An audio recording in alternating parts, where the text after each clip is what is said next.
Self-care. It's never really there when you need it most.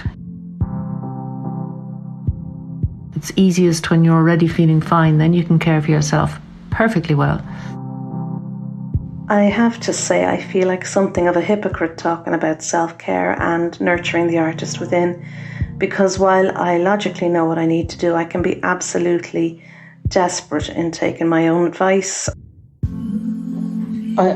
Be nice to yourself.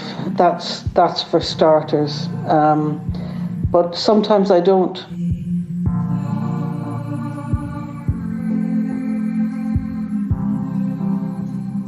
Sometimes the inner writer is neglected, and I paid the price for that. First thing is I try to be really gentle, which is very, very hard for me to do. But I do try to be really, really gentle and compassionate with myself and my inner artist. Sleep, read, and where I can find it, sheer joy.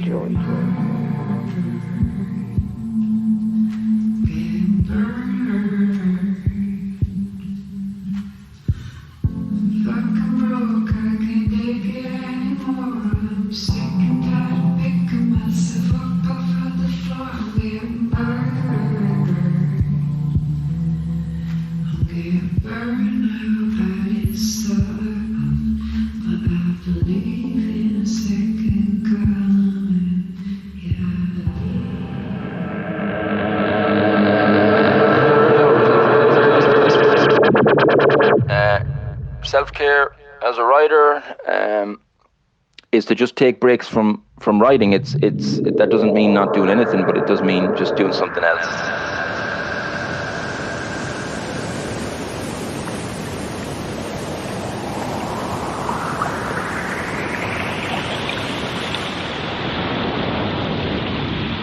Self-care for me is managing to get some quiet time at my desk.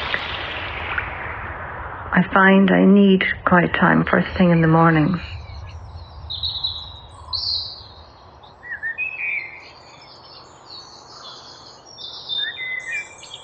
So for the self-care, I have to prioritise grounding myself in the day that I'm in. And I do that I go for a sea swim first thing in the morning, and I go to a gym class in the evening. And then there's things I do. I can go for a swim, which really helps, or a walk by the sea or by a lake, or in woods. I love trees, and I can feel the wisdom of trees when I'm walking amongst them, and that really nurtures me. I keep in touch with nature, walks in the country, walks on the beach. And again, nature and wildlife, and just been out there, even by the water.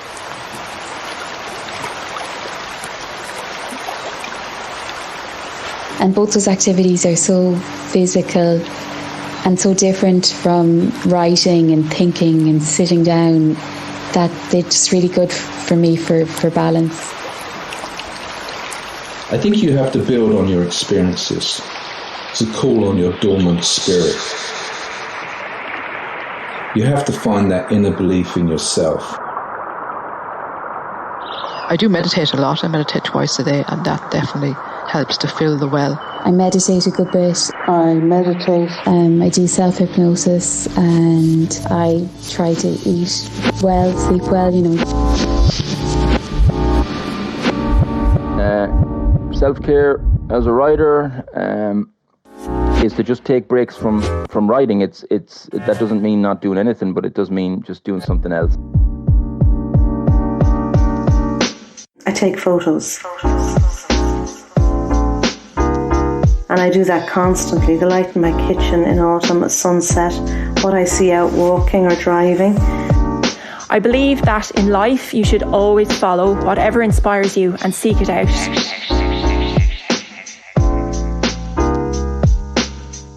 I also like to play with colour. To paint. I keep a couple of canvases at hand and drawing paper. I I use acrylics and pastels. I try to treat the writer part of myself like a kid. Give it things it likes to do as much as I can. If it's had to do a bunch of things it hasn't really wanted to do because I need to do those things, then I will treat it with some time out to watch shows or films, or read or play games, or go on some sort of small adventure, a hike or a walk or a trip somewhere fun, or hang out with friends. I love the cinema because you spend that time giving yourself over to that story and you leave the world outside the door for those 2+ hours. It's very different to watching a film at home where your phone is always just within reach to neutralise what you're engaging with. I try to connect with philosophy that looks at the world in a magical way. Alan Moore has been a big influence on me, and I love that he looks at art like it's magic that shapes and elevates human consciousness, and artists like we're magicians, and our actions as having symbolic power. As a writer, you're trying to get into that magical place, to pull something into being that hasn't been there before, in particular with regards to what I like to write, which explores the magical and the fantastical. And I think that living life with a magical mindset can be very powerful creatively. I'm still in the early days of exploring this, but I know that the blunt and brutal everyday patterns and systems that we've built for ourselves can be draining and destructive, and can leave us feeling powerless. But by shifting your perspective and applying a conscious meaning to your actions, something as mundane as getting a haircut can be profound if you engage with it as a symbol of change in your life.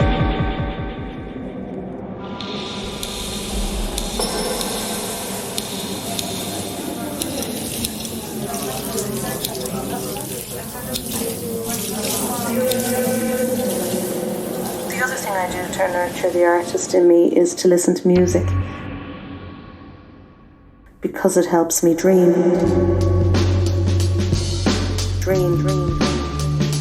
Because it helps me. Like listening to music. Keeping in touch with other art forms. It's like listening to music. There is always music. I sit and listen to music.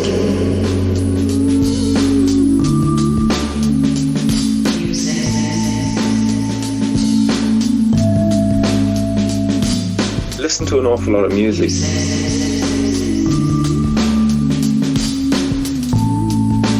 And because it helps me dream.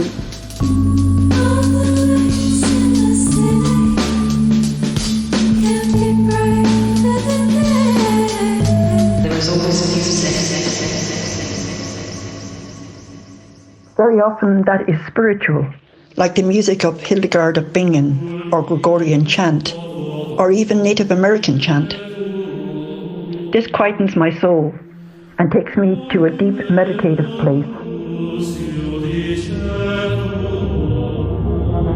When I'm more energetic, I like jazz. The musicians and their instruments are conversing without talking a lot of the time. For me, that's absolute magic. Gets me moving again. I dance when no one is watching.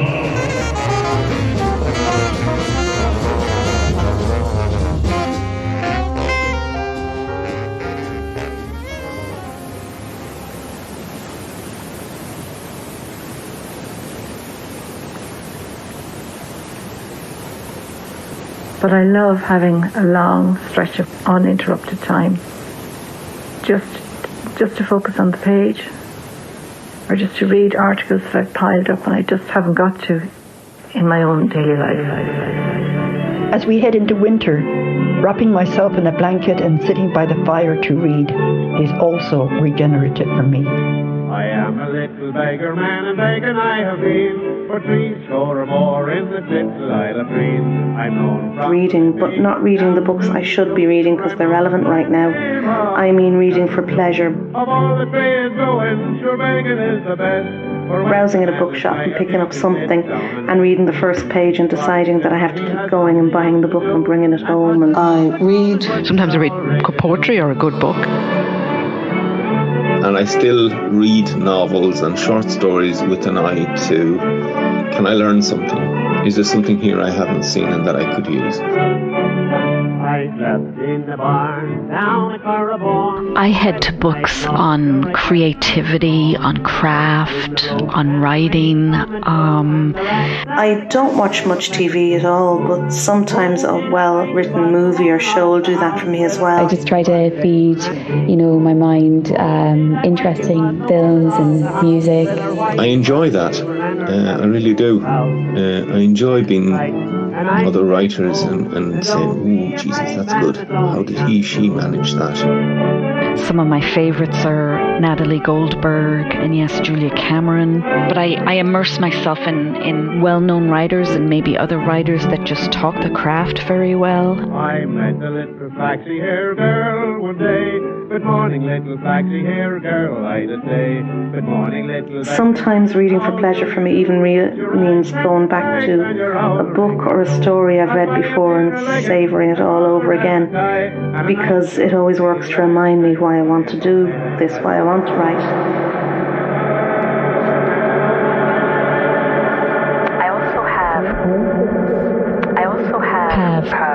I also have quote books where I've collected different sayings and quotes from other writers, creative people.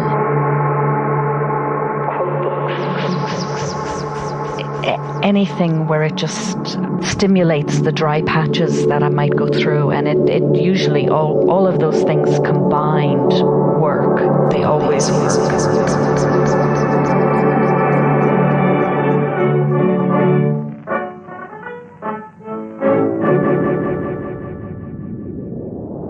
I think part of the reason I struggle with these things is maybe my tendency towards extroversion.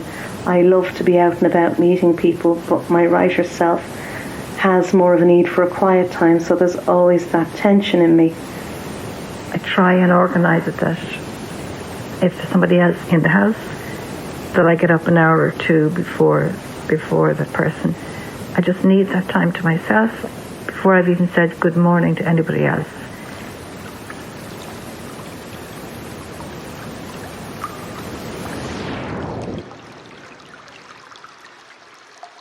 I think too that it's good to allow yourself to have a fallow season, just to take the time to reflect and allow new ideas to emerge and come together in your mind.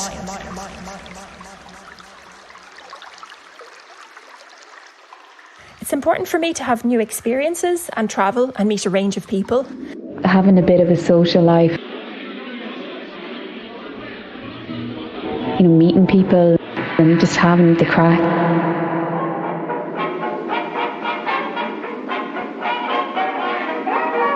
I also do by talking a lot to people. Just having the crack is obviously good self-care. Just to be out in the world and living fully. Listening, talking. I'm really interested in human stories and what the components of a person's character are, so I like getting to know new people.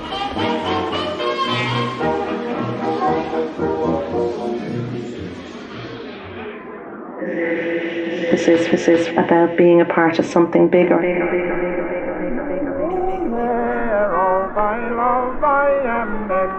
I also attend regular readings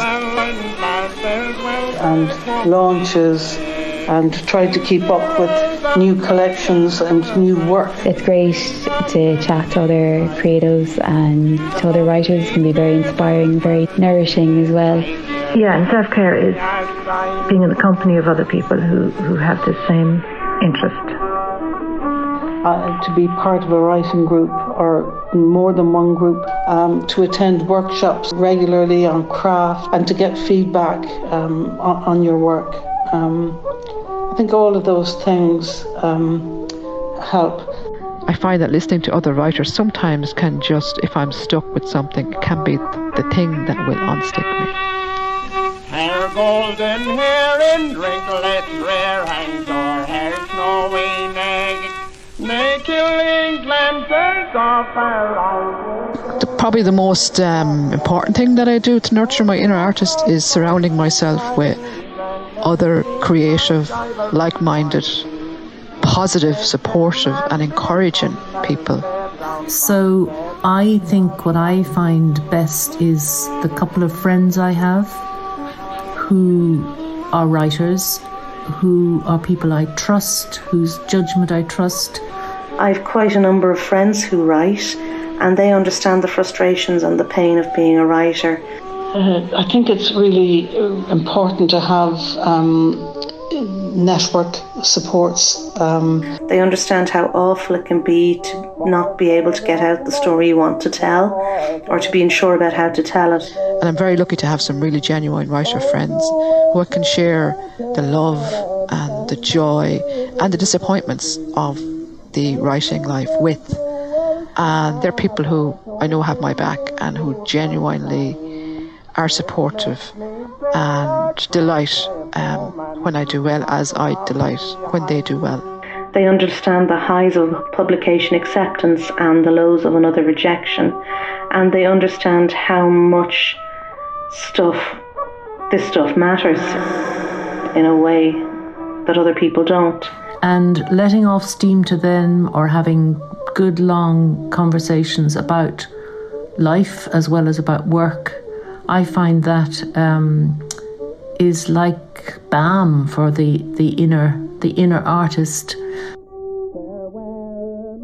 The inner artist that can shrivel to the size of a pea, and so you need to share with people you trust the value of what you know is what you must do with your life.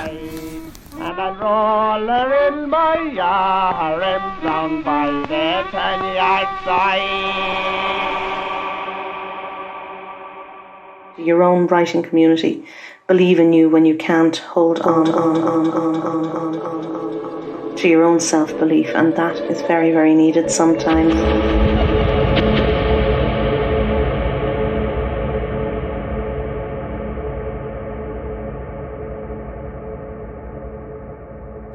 And they're always good for casting an eye over something and offering some constructive feedback.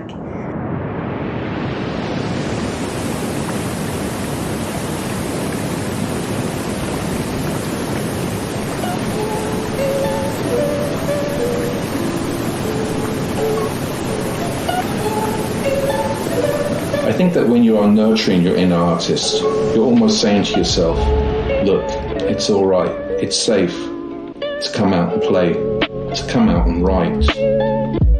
You have to create the illusion, perhaps, that this thing really matters. It mightn't matter to the wider world or beyond, a small band of readers. I know someone said if you'd have to show up every Monday morning at 9 o'clock or 10 o'clock for a couple of hours, and if nothing happens, nothing happens. But at least if you show up and look at the blank page and try and get something down, or look at the blank screen, whatever. I think for it to be successful, you still have to maintain the illusion around yourself or within yourself that it really does matter. And that there are worthwhile things to be achieved with the poetry. You're back again to having a regular enough lifestyle, getting good sleep, and having a regular time to go into your study or go into whatever place that you create your work. I have my studio or my office, and you just sit at the desk and you put things on paper and you begin to make them work, or try to make them work, and that's how I nurture it. And you just have to show up and contribute regularly, and eventually a body of work builds up over time. Basically, it's writing is no different to being a carpenter or anything else. You just get on with the job. That's the way I see it anyway. That idea of care as well would apply more widely, I think, to the way you look after your submissions, the way you just celebrate the few things that get accepted. You observe the courtesies. You enjoy the look and the feel of maybe an essay coming back in a journal or a book review or a poem or whatever.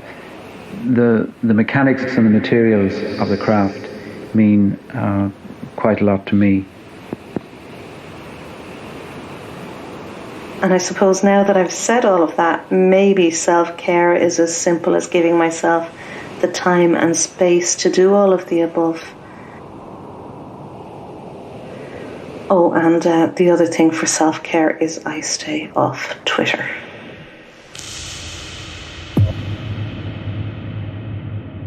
And I think, like anything else, you have to practice. You have to write, even if it's not stuff that you're submitting anywhere or sending out into the world. You have to keep writing to just practice your craft.